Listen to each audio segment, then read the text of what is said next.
ओइनी ग्राम में महा आडंबर भागवत जन्म पालन। कटक जिला 42 मौजा झारकटा पंचायत ओइनी ग्राम में महा आडंबर भागवत जन्म पालन हो जाइछि। उक्त धाम काठचुड़ी नदी कूल साधु बाबा नाम बहु पुरातन काल पूजा पाई आसुछंती। बाबा महिमा अशेष पूर्व काल भागवत जन्म पालन कर आसुछंती ग्रामवासी। या किपरि उन्नत धरण होई परिबो एवं पर्व पालनर सर्व बंदोबस्त निमंते ग्रामवासी लिखित भाव विधायक को जणाइथे। विधायक मध्य समस्त बंदोबस्त पई ग्रामवासी को प्रतिश्रुति प्रदान करछंती।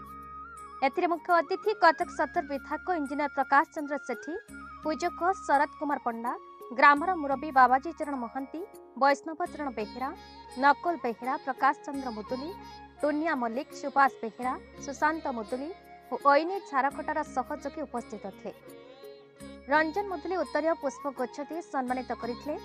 शेषरे जीवन पंडा धन्यवाद अर्पण करथिले। भजन परिवेषण और प्रसाद सेवन आयोजन होइतला।